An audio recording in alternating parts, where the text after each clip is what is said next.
tardes, mis queridos alumnos. Continuando con la clase de historia. En esta sesión vamos a hablar sobre el tema de la Ilustración. Como ya has visto, la Ilustración fue un movimiento que aparece en Europa a raíz de los problemas que se estaban presentando por el absolutismo, el total control de los reyes. ¿Qué es la Ilustración? La Ilustración también es conocida como el siglo de las luces. Fue un movimiento intelectual que abarcó las áreas cultural, social, filosófico y político.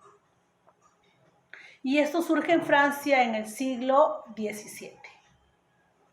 La principal característica de esta corriente fue de defender el uso de la razón sobre la fe, para encontrar soluciones a los problemas que la sociedad estaba atravesando. Este movimiento defendía el dominio sobre la razón, sobre la visión teocéntrica que dominaba Europa desde la Edad Media. ¿Tú te acuerdas en las clases anteriores? El antiguo régimen, ¿no?, se caracterizó porque el poder absoluto lo tenía el rey. Él controlaba y dominaba todo, donde sus súbditos no podían reclamar ante cualquier amenaza, porque el control lo tenía el rey. Entonces, esta Ilustración lo que hizo fue entrar en la razón de las personas para que ellos cambien su mentalidad y comiencen a ver cambios en la sociedad. El movimiento iluminista exaltó el poder de la razón sobre la fe y la religión. Valoraba la razón encima de todo, que pensaban que el instrumento más importante para alcanzar el conocimiento. Rechazaba la herencia que dejó la Edad Media. Por eso pasaron a llamar a este periodo como la Edad de las Tinieblas. Los pensadores que inventaron la idea de que nada bueno había ocurrido durante esta época.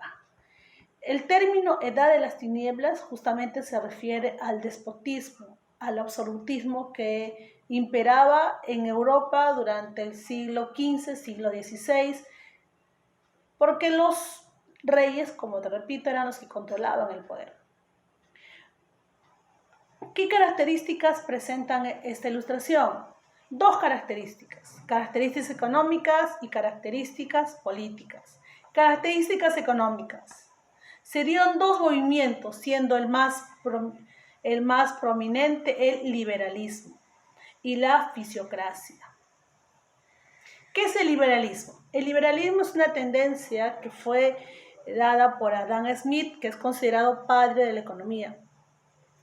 Él dice que el liberalismo es una forma de libre comercio y donde no interviene el Estado.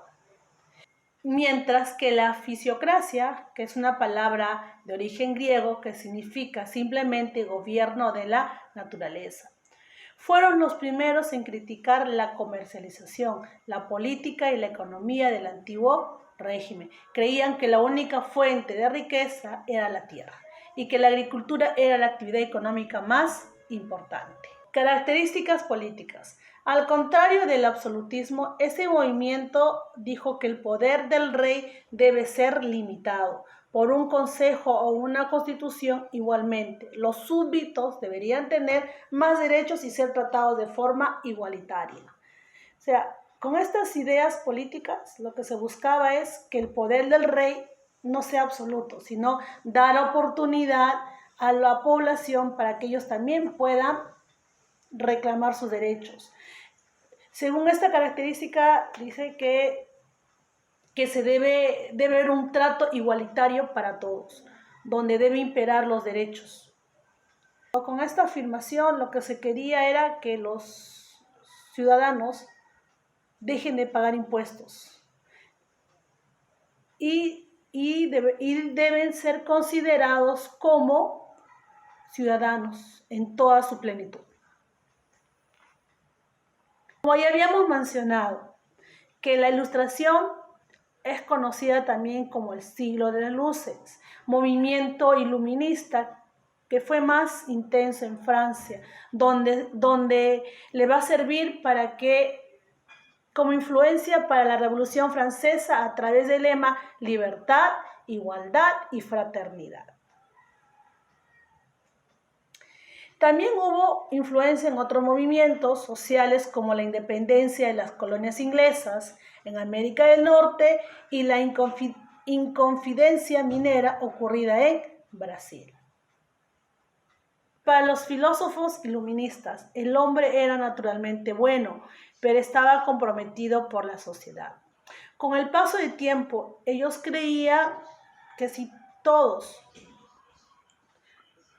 deberíamos formar una sociedad justa, con derechos iguales para todos, donde la felicidad común sería alcanzada.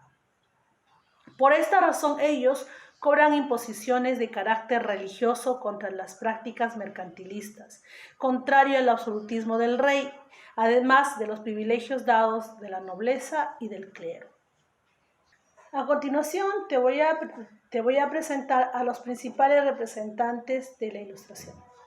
Tenemos la imagen de John Locke. Es considerado padre de la Ilustración. Su obra principal fue el ensayo sobre el entendimiento humano, donde Locke defiende la razón que indica que nuestra mente es como una pizarra en blanco sin ninguna idea. Imagínate, su pensamiento de él es abstracto, donde dice que el ser humano no tiene la capacidad de pensamiento. Él defiende la libertad de los ciudadanos y condenó el absolutismo. El siguiente es Voltaire. Él se destacó por las críticas al clero católico, a la inflexibilidad religiosa y a la prepotencia de los poderosos. Él defendía pues al ciudadano. Él lo que buscaba era que el clero no tenga poder ni esté contra las minorías, sino sea su trato igualitario. El siguiente es Montesquieu. Su obra más importante es El espíritu de las leyes, donde él muestra claramente una definición del poder que debe ser tripartita. ¿Qué significa? Que debe haber tres poderes: poder legislativo, ejecutivo y judicial. Sin embargo, Montesquieu no estaba a favor de un gobierno burgués. Su simpatía política se inclinaba hacia una monarquía moderna. Esta idea de Montesquieu en la actualidad se mantiene.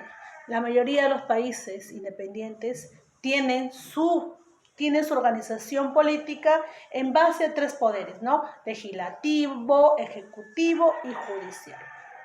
El siguiente representante, Rousseau. Destaca como defensor de la pequeña burguesía. Es el autor de la obra El contrato social, que establece que la soberanía debe ejecutar el Estado de acuerdo a la voluntad del pueblo. O sea, él dice pues que el gobierno, el poder debe gobernar para las minorías, donde debe respetar la voluntad del pueblo. El siguiente es Kernay. Es el representante oficial de la fisocracia. Los fisócratas piensan que la riqueza estaba en la tierra. Predicaba el capitalismo agrario sin la indiferencia del Estado. Y por último, Adam Smith. Fue el principal representante de un conjunto de ideas llamadas el liberalismo económico. Su principal trabajo de Smith fue La riqueza de las naciones. En él argumenta que la economía debe ser impulsada por el libre juego de la oferta y la demanda. Por estas ideas de Adam Smith, ¿no?, se le considera como el padre de la economía. Todos estos representantes van a influenciar mucho en la sociedad del siglo XVIII. Va a hacer que la población comience a organizarse y comience a reclamar sus derechos.